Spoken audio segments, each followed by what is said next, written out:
Baik, selanjutnya kita lakukan pemeriksaan fisik pada neonatus atau bayi baru lahir. Yang pertama kita lihat dulu skor Apgarnya. Kita lihat appearance-nya atau warna kulitnya. Warna kulit bayi itu normalnya merah dan tidak normal apabila bayinya itu kelihatan cyanosis atau warnanya itu kebiruan. Selanjutnya kita lihat pulsnya atau detak jantungnya.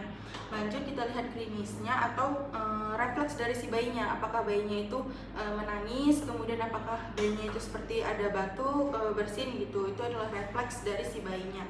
Lanjut kita lihat activity-nya atau tonus ototnya. Apakah bayinya itu lemas atau tidak. Nah, kemudian kita juga lihat respiratori atau pernafasannya. Lalu kita lihat juga keadaan umum dari si bayinya.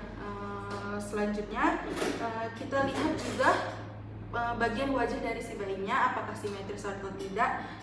Yang kemungkinan dari kita lihat wajah bayinya, kita bisa cek apakah bayinya itu Down syndrome atau enggak. Kemudian kita juga lihat bagian kepala bayinya, apa mungkin ada trauma saat lahir atau tidak.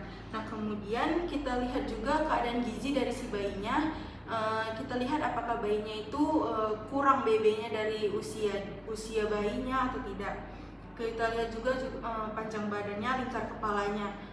Kemudian kita tanya ibunya apakah kehamilannya itu cukup atau tidak, apakah bayinya itu lahir prematur atau enggak. Selanjutnya kita lihat suhu tubuh dari si bayi melalui rektum. Oke, selanjutnya melakukan pemeriksaan sistematik. Di sini menilai kulit bayi dulu, apakah terlihat ada lanugo atau kulit-kulit tipis pada bayi. Selanjutnya melihat apakah ada peteki, ekismosis, edema, tumor pada bayinya, dan juga melihat nilai kepalanya, apakah dia sudah ada sutura, dan juga suturanya itu normal atau tidak, dan juga melihat dari ubun-ubun pada kepala bayinya, apakah besar dan juga kecil, dan juga apakah ada tidaknya trauma jalan pada lahir. Selanjutnya melakukan pemeriksaan leher. Di sini melihat apakah ada goiter pada lehernya, dan juga melihat ada perdarahan pada otot di leher, dan juga apakah ada Weber-Tech di sini. Selanjutnya melihat menilai dada dari inspeksi daripada dadanya, dari toraksnya, dan juga melakukan palpasi, melihat apakah ada pembesaran atau tidak, dan juga melihat melakukan perkusi pada dinding dada bayi, melihat dari suara perkusinya normal atau tidak. Selanjutnya melakukan auskultasi, melihat detak jantung pada dada pasien itu, detak jantung pada pasien itu normal atau tidak. Selanjutnya melakukan pemeriksaan pada abdomen pada pasien, pada bayi, dan melakukan inspeksi, palpasi, perkusi dan juga auskultasi pada pasien dari 9 regio abdomen pada pasien. Selanjutnya melakukan menilai organ genitalia pada pasien, genitalia eksterna pada bayi laki-laki, apakah ada terdapat hidrokel, undescended testis, dan juga phimosis, epispadia, dan juga hipospadia. Dan ketika pada perempuan, apakah ada labia minora dan juga mayora itu apakah tertutup atau tidak. Selanjutnya melihat anus. Di sini apakah terdapat atresia ani, fistula, dan juga pengeluaran mekonium. Baik, setelah mengukur berat badan, saya akan mengukur panjang tinggi badan dari bayi ini. Jadi dengan menggunakan lengboard, cara menggunakan lengboard adalah dengan menaruh bayi di garis cm inches ini, lalu diluruskan. Lalu ujung dari lengboard ini saya akan lipat mengenai telapak kaki bayi untuk menentukan berapa tinggi badannya. Kakinya juga akan saya luruskan untuk bisa melihat tinggi sebenarnya itu berapa. Kalau ini tinggi bayi ini adalah 74. Lalu selanjutnya saya akan mengukur lingkar kepala bayi menggunakan pita ukur.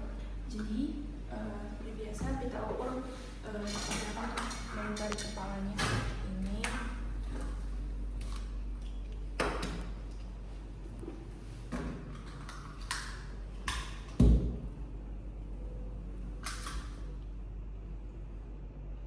Bisa kita lihat ini tuh 11 inches. Kalau dalam sentimeter itu 36 cm. Lalu selanjutnya saya akan mengukur lingkar dada. Mengukur lingkar dada menggunakan pita ukur lagi. Lalu caranya itu dengan Seperti lingkar kepala tadi, saya akan lakukan secara melingkar di dada bayi. Oke.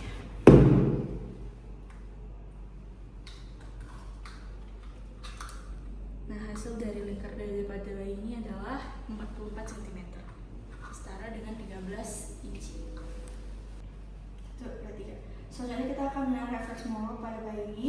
Kita menurunkan kepalanya secara tiba-tiba dan melihat refleksnya.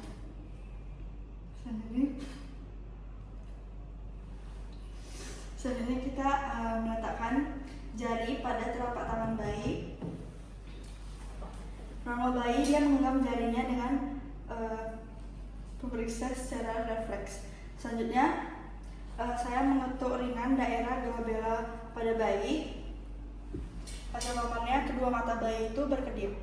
Selanjutnya rooting reflex, saya akan menggores sudut mulut atau pipi bayi seperti ini. Hasil normalnya bayi memutar kepala dan membuka mulut ke arah rangsangan. Selanjutnya neck right knee reflex, saya memutar kepala bayi ke salah satu sisi. Hasil normalnya bahu dan tubuh bayi ikut memutar ke arah yang sama.